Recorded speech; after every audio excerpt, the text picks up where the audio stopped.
Serial देखा, काबली block, उसके writer Zafar Meraj.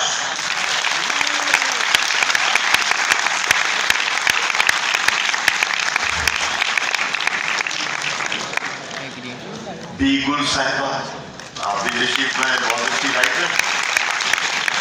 आज के प्लेस की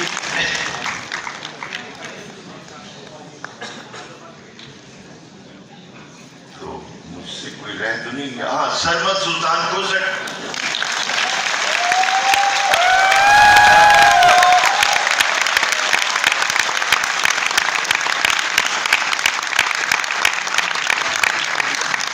और इनसे गुफ्तगू के लिए शीबा आलम प्लीज।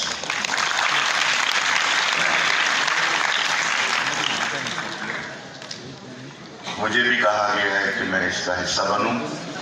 गुफ्तगू मैं नहीं करूंगा, सिर्फ मैं मदद करूंगा।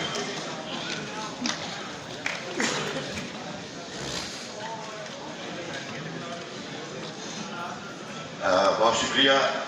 हमेशा की तरह हमारा आखिरी सेशन इसी तरह आप लोगों की दिलचस्पी का बायस रहा है, और हर साल की तरह हम अपना आखिरी सेशन शो बिजनेस के हवाले से, फिल्म के हवाले से, म्यूजिक के हवाले से या ड्रामे के हवाले से करते हैं। और मुझे मालूम है कि आप सब लोग उसके इंतजार में हैं और उस इंतजार में थे। तो अब ये जो पैनल है, इसमें हमने कोशिश ये की कि इसमें मुख्तलिफ वक्तों के राइटर्स, एक्टर्स मौजूद हों और उनका अपना अपना एक्सपीरियंस है। तो आपको हर तरह की गुफ्तगू इसमें मिलेगी। मैं पहले फिरोज सब्जवारी से बात इसलिए करना चाहता हूँ कि एक तो मैं बेतकल्लुफ हूँ, उनसे दोस्त है मेरे। दूसरा, उनका एक कदम माजी में है, अगला कदम मुस्तकबिल में है।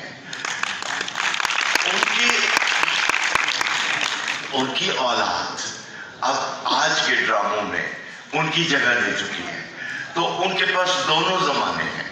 तो बहरोज जरा अपने जमाने को, और बहरोज की एक बात, सुबह बात हो रही थी खुदा की बस्ती की, तो खुदा की बस्ती में 14 साल के थे जब इन्होंने रोल किया था। नौशामिया का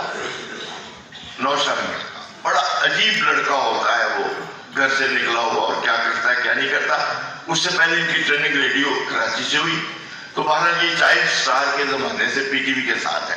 तो बहरहाल आप अपना तजर्बा और फिर अगली नस्ल अब कैसे। अस्सलाम वालेकुम।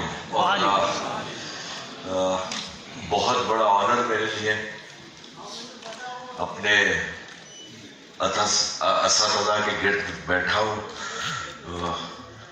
सरमत को छोड़ के।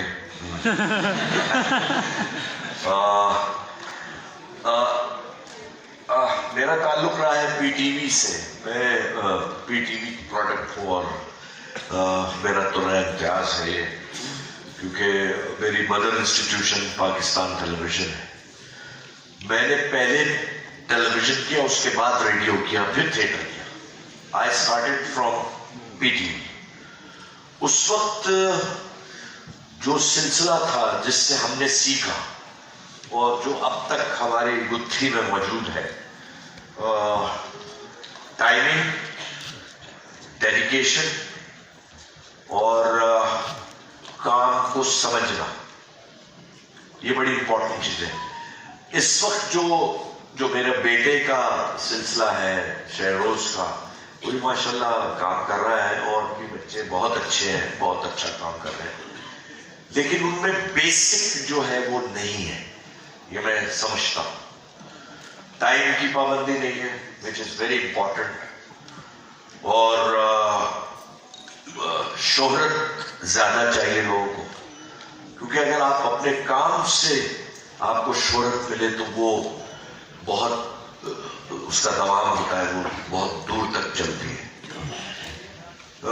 और बदकिस्मती से अब जो हमारा ड्रामा है टेलीविजन का, बहुत से चैनल हैं, 150 से ज्यादा चैनल हैं, जिसमें एंटरटेनमेंट के तकरीबन 100 चैनल्स हैं। बहुत अच्छे अच्छे लिखारी हैं उसमें, बीगुल साहिबा यहाँ तशरीफ रखती हैं, भाईजान हमारे, क्या बात है। पुलाव इन्होंने ऐसा पकाया कि छा गया। और जफर खैरात साहब कोई कौन नहीं जानता है। तो अब हुआ यह है कि जो सुपरहिट सीरियल्स वो अब न्यूज़पेपर की शक्ल इख्तियार कर गए हैं। सुबह आप उसको पढ़ते हैं और शाम तक वो शीशा साफ करने के लिए या कोई चीज ढकने के लिए काम आता है। This is for sure. और पहले जब जैसे खुदा की बस्ती को इस वक्त 50 बरस हो गए, आधी सदी गुजर गई, लोग अब भी मुझे नौशा के नाम से याद करते हैं। और ये फर्क हो गया है क्योंकि जाहिर है कमर्शलाइज हो गया है। मैं इसलिए कह रहा हूँ कमर्शलाइज हो गया है, हमारे फायदे में हुआ है, बहुत फायदा हुआ है। मैंने 29 बरस कार डीलिंग की है, गाड़ियां बेचता था। PTV में मैं बचपन से था और 2000 से जब से डिफरेंट चैनल्स आए तो मेरे पास अब तक अल्हम्दुलिल्लाह वक्त नहीं है, क्योंकि जो काम थोड़ा बहुत मुझे आता है इन लोगों ने सिखाया है मुझे। तो मैं ये समझता हूं कि इसमें सबसे इम्पोर्टेंट जो है ना, जैसे ये हम लिटरेचर फेस्टिवल है, फैसलाबाद है, मेरे लिए बहुत बड़ा एजाज। असल में हम बेसिक जो बुनियादें हैं वो लूज कर रहे हैं, मैं ये समझता हूं। क्योंकि लिटरेचर का ताल्लुक जो है ना आपके बचपन से, आपके घर से, मैं ये समझता हूं आपके घर से शुरू होता है। आपके माँ बाप आपको तरबियत देते हैं, कैसे बैठना है, बड़ों की इज्जत किस तरह करनी है, कैसे सिखाना है। फिर उस बच्चे में समझ बूझ आती है, उस हवाले से फिर वो पढ़ता है। अब तो पढ़ने का तो सिलसिला ही खत्म हो गया, जैसा कि अभी हम देख रहे थे, इसने हमें फारिग कर दिया।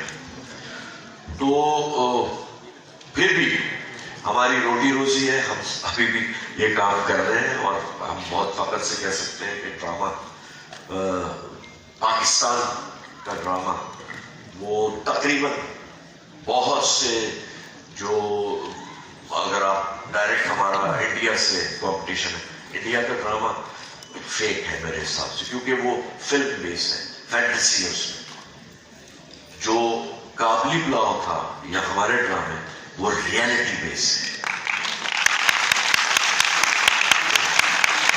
खुदा की बस्ती, वारिस, आप कितने नाम हैं, वो रियलिटी बेस्ड है। वो लगता था कि हैपनिंग है। तो एज एन एक्टर भी मैं ये समझता हूं कि आप कोई भी रोल करते हैं तो ऑडियंस को लगे कि हाँ इसके साथ ऐसा हुआ है, तो वो कामयाब होता है, मैं ये समझता हूं। हमारे साथ बहुत अच्छे राइटर्स मौजूद हैं। मैं आपसे एक सवाल सबसे ही करना चाहूँगी और आप सबका देख लेना चाहूँगी उस पर।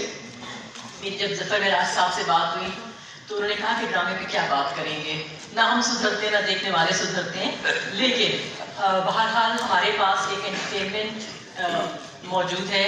और हमें आप देखिए कि कल से हम जिन मौजूआत पर बात कर रहे हैं, मैं ये जानना चाहती हूँ कि यहाँ पर इस वक्त हॉल में जो लोग बैठे हुए हैं और वो लिटरेचर के हवाले से जितनी बातें सुन रहे हैं या लिटरेचर से हट कर भी बहुत से मौजूआत पर उन्होंने बातें सुनी, आपको लगता है कि ये जो लोग यहाँ पर मौजूद हैं वो किस किस्म का, उनके लिए ड्रामे में क्या इम्कानात जो है उसमें तब्दीली लाई जा सकती है, या ये क्या चीज़ देखना पसंद करेंगे जो हम इतना एजुकेट जब एक लोगों को कर देते हैं तो उनको क्या अच्छा लगता है?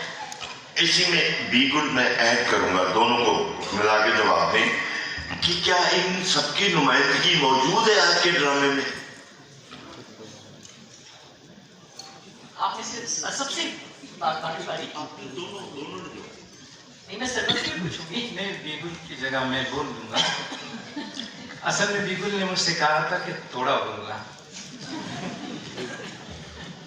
मैं एक तो मुझे बहुत अच्छा लग रहा है कि फैसलाबाद में मैं कोयटा से आके बैठा हूँ और इस तरह की बैठकों से ज़ाहिर असर पड़ता है। जब ये टाइटल जो हमें आज जिसके बैनर के नीचे हम बैठे हैं कि नए ड्रामे के क्या इम्कानात हैं, तो हमारे एक दोस्त हैं राइटर फसीह बारी खान, उसने लिखा कि ड्रामे के क्या नए अहकामात हैं। सही।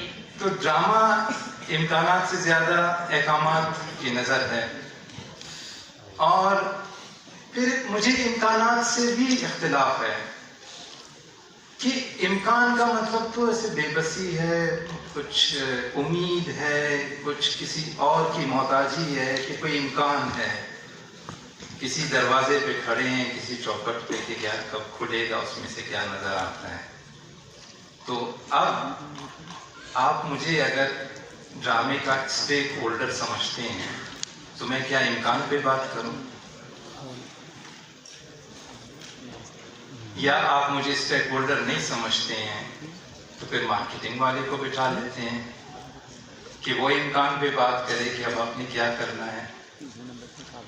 अब मार्केटिंग वाला जो है वो क्या करता है? मार्केटिंग वाला ये करता है कि जितनी मेरी समझ बूझ है वो असल में, लेकिन वो मुझे कैल्शियम का टूथपेस्ट बेचता है। वैसे थर में कुछ स्किन का प्रॉब्लम है तो वो उसको रंग गोरा करने वाली क्रीम बेचता है, इसलिए कि वो थर से जाके बात नहीं करता, वो अपने ऑफिस से बैठ के उसको बेचता है। वो एक थैला उठा के जाता है और एक दुकानदार के पास उसको कन्विंस करता है कि रंग गोरा करने वाली क्रीम है और ऐसा है। तो मार्केटिंग का काम तो ये होता है, और चूंकि ड्रामा मार्केटिंग के ज़रिए असर है तो उससे ऐसा होता है कि जो बंदा जिसने इन मौज़ूआत को या उस असलूब को ड्रामे की जीनत बनाना है, वो न थर में बैठा है, न क्वेटा में बैठा है, ना फैसलाबाद में बैठा है, ना इन सारे शहरों में जहाँ से वो वहाँ से ऑर्डर नहीं दे रहा, वो यहाँ से इम्पोज किया गया क्रीम टूथपेस्ट वगैरह लगा रहा है।